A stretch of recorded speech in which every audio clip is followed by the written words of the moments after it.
Сайн байцгаана уу хүүхдүүдээ. Монгол Улс сургуулийн мах сургалтаа байна. За одоо бид хүн ба нийгмийн хичээл орно. Одоо та нар бүгдээрээ сурах хүчгээ, дэвтэрээ, үзэг харандаа бүх юмаа бэлдээд хажууднаас чихвчээ бэлдээрэй хүүхдүүдээ. Яг гэвэл интернет энэ юу хүртээмж муутай дуу сул байгаа учраас чихвч бэлдэж хичээлд оролцоорой.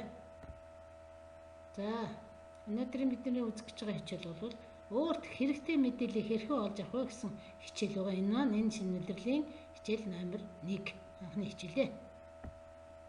За бид энэ өнөөдрийн хичээлийг үзэхийн тулд зорилго тавьсан байгаа. Энэ зорилгодоо хүрэхэд тулд ямар зорилго байна вэ? Мэдээлэл гэж юу вэ? Мэдээллийг хаанаас, хинээс, хэрхэн олж авдаг вэ гэдгийг мэдэх зорилготой. За мэдээллийн хэрэгсэл гэсэн сэдв рүү орж байна. Мэдээллийн хэрэгсэл гэсэн сэдв маань мэдээллийг хэрхэн яаж авч авдаг тухай мэдэж авах хэрэгтэй байгаа. Энд бид нар мэдээллийг нэгдүгээр нүдэрээ харж мэдэж авна. Хоёрдугаар харилцан ярилцаж бас мэдэж авдаг. Мөн чихээрээ сонсож мэдэж авдаг. Сургууль орчинд мэдэж авна. Бас ном уншиж мэдэж авна. Мөн телевиз үзэж телевизээс мэдээллийг мэдэж авдаг. За тэгвэл мэдээлэл гэж юу вэ гэсэн тодорхойлт. Миний тодорхойлтыг багш нь уншаад өгье. Нийгэм, соёл, хүмүүс, байгаль орчин, технологи болон чухал үйл явдлын тухай мэдээ, тоо баримт зэрэг нь мэдээлэл юм аа. Мэдээллийг телевиз, радио, сонин сэтгүүл, интернет зэрэг их сурвалж буюу хэвлэл мэдээллийн хэрэгслээс олж авдаг. За тэгвэл энэ хэвлэл мэдээллийн хэрэгсэл мэдээлэл олж авдаг юу нь хамгийн эхлээд бид номыг сонгож авсан. Номыг бол одоо уншиж түүнээсээ бид нар мэдээлэл авдаг. Ном бол маш олон янзын төрөл байдаг. Уран зохиолын ном, үлгэрийн ном, одоо хүүхдэд зориулсан номнууд бас байна. Энээс гадна сурах хичгийн ном гэдэг маш олон ном байдаг. Бид түүнийг уншиж түүнээсээ өөртөө хүрсэн мэдээллүүдээ олж авч байт юм аа. За үүний дараа сонин та нар мэдэж байгаа. Аав ээж чинь захиалж байгаа, эсвэл аав ээж чинь худалдаж авчирч байгаа тийм ээ. Тэгээд сонин захиалах буюу худалдан авч уншсанараа бид нар мэдээлэлтэй болдог. Энэ сонин дээр маш олон төрлийн мэдээллүүд бол бичигдсэн байдаг. Та нар бас сонин уншаарай. Сонингоос өөртөө тохирсон мэдээллийг олж аваарай. Үүний дараа сэтгүүл. За сонингоос гадна сэтгүүл гэж байдаг байна. Сэтгүүл гэдэг та нар мэдэн штэ. Одоо бид нар энэ сурагч гэдэг сэтгүүлийн тухай зураг тавьсан байгаа. Энээс гадна та нар инфо гэдэг сэтгүүл мэдэн тийм ээ. Зарын телевизэн зар гардаг тийм сэтгүүл байдаг штэ. Энэ мэтлэн маш олон төрлийн сэтгүүл байдаг л да. Тэгээд сэтгүүлээс та нар бас мэдээлэл олж авна. Сэтгүүлүүд мэдээлэл олж авахдаа мөн адил сэтгүүлийг захиалдаг.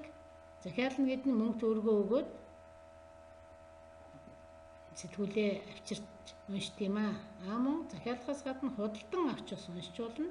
Ингээд сэтгүүлээс бид нар бас олон төрлийн мэдээллийг олж авна. За сэтгүүлээс гадна радио гэж байгаа. Одоо айлуудад ийм радио байна уу үгүй сайн мэдэхгүй байна. Хөдөөний айлуудад бол радио байж байдаг. Радиог бол сонсож мэдээлэл авдаг. Энэ радио бол агарын долгионоор мэдээлэл хүлээж аваад бид нар түүнийг сонсдог. Радио зайгаар ажиллана. Сонсож мэдээлэл авдаг хэрэгсэл байна. За энэ бол та нар бүгдээр харж байгаа телевиз. Айл болгонд байдаг тийм ээ. Цэнхэр дэлгэцгээд одоо ярьж идэг шүү дээ. Айл болгоны гэрийн хомирт байдаг. Энэ телевизээс бид нар мэдээлэл авдаг. Мэдээллийг авахдаа нүдэрээ харж, чихээрээ сонсож, бичсэн зүйлийг уншиж мэдээлэл авдаг. Телевиз бол бидний хамгийн их мэдээлэл авдаг бидний гол хэрэгсэл маань байж байгаа юм аа. Үүний дараа бид нар интернет. За интернетийг мэдэхгүй хүүхэд гэж юусоо байхгүй тийм ээ. Интернетээс хэрэгтэй мэдээллээ хайж, бичиж, уншиж, сонсож мэдээлэл авч идэг. Тэгвэл интернет гэж юу вэ гэдэг энэ дээр одоо та нарын мэддэг Нөгөө Facebook энэ төр гэдэг одоо бүгд байж байгаа шүү дээ, тийм ээ? YouTube энэ төр гэдэг. Тэгэхээр зөв та нар энэ интернетээс бол гол мэдээлэл олж авч байгаа гэдгийг бол багш нь сайн мэдчихэж байгаа. За үүний дараа номын сан. Номын сан гэдэг бол одоо мэдээлэл олж авах хамгийн гол их үүсвэр уурхай байдаг. Номын санд ном байна, сэтгүүл байна, сонин байна. Тэрнээс гадна бүр цахим хэрэгсэл одоо компьютер, телевиз одоо бүх юм чинь номын санд байдаг учраас номын сангаас бид нар бол бүх төрлийн мэдээллийг олж авдаг. Номын сангаас мэдээлэл олж авахдаа эхлээд номын сандаач карт нийлэгдэг. Карт нийлгэснийхаа дараа номоо сонгож авна. Номоо сонгож аваад энэ тусгайлан бэлдсэн ширээнд сууж чимээ гаргахгүйгээр номоо уншиж мэдээлэл олж авдаг юм орчин байнамаа. За энэ зурган дээр бол бага насны хүүхдэд зориулсан номын сангийн зураг байж байгаа. Бага насны гэдэг нь одоо бага ангийн хүүхдэд 1-5 дугаар ангийн хүүхдэд зориулсан номын сан байгаа. Яагаад гэвэл энэ өөрсөн номын өндөр нь та нарын өндөртэй таархуцаад та нар дээшээ өлийхгүйгээр өмнө дээр гарахгүйгээр номоо шууд сонгож аваад энэ тусгайлан бэлдсэн ширээ сандал дээр суугаад номоо унших зориулттай бага насны хүүхдэд зориулсан номын сан. Эндээс бид нар бас гол чухал мэдээллүүдээ олж авдаг. За ингээд бидний өнөөдөр үзсэн мэдээллийг хаанаас хэрхэн олж авах вэ? Өөрт тохирсон мэдээллийг яаж олж авах вэ гэсэн сэдвийг бид нэр үзэхдээ интернетээс, радиогоос, телевизээс, сэтгүүлээс, сонингоос, номноос олж авдаг гэж ярьсан байгаа шүү дээ, тийм ээ. Тэгвэл одоо хүн болгон гэр интернеттэй, айл болгон гэртээ интернеттэй, хөдөөний малчид хүртэл гэртээ интернеттэй болсон байгаа учраас бидний хамгийн гол хэрэглээ болсон мэдээлэл олж авдаг хэрэгсэл маань одоо интернет болоод байна. Энийг та нар ч гэсэн мэдээж байгаа, тийм ээ. За дараа нь радио. Хөдөөний айлууд голцоо хэрэглэдэг. Айн сэтгүүл. Одоо би энэ гадаадын Forbes гэдэг сэтгүүлийг авсан байгаа.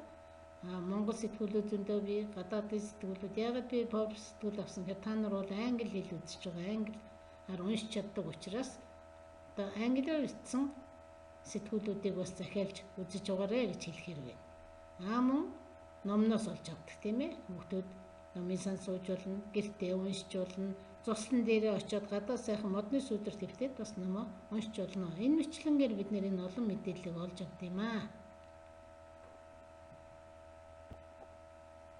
За одоо багш та нарт энэ саяын үздсэн энэ өөрт мэдээлэл хэрхэн олж авах вэ гэсэн сэдвийн доор гэрийн даалгавар өгөх гэж байна. Энэ гэрийн даалгаврыг өгөхдөө би бол сурах хүчээр байгаа зүйлүүдийг ерөөсөө энэ хичээлд оруулсангүй.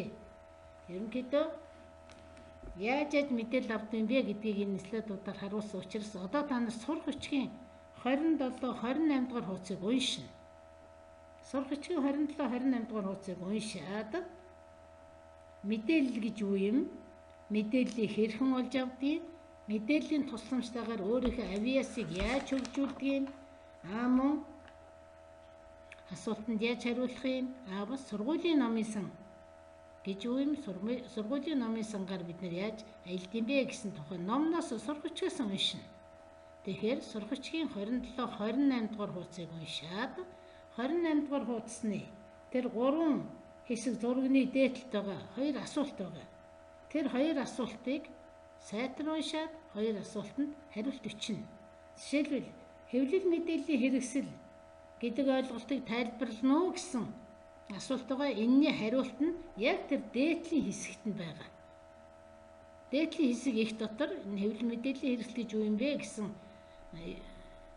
сэдвчин байгаа учраас тэндээс хариултаа олж өчээрэй. Хоёрдугаар асуулт нь бол та өөрт хэрэгтэй ямар мэдээллийг хэвлэл мэдээллийн ямар хэрэгцээс олж авдаг вэ гэсэн асуултанд хариулж бичгийн тулд өөрийнхөө одоо сая үзсэн, сонссон, мөн өөрийнхөө мэддэг зүйлүүдийг бүгдийг жагсааж бичнэ гэсэн. За ингээд гэрийн даалгавраа сайн хийгээрэй. Хийснийхээ дараа багштай явуулаарай. За ингээд хичээлд оролцсон хүмүүстээ баярлалаа. Баяртай.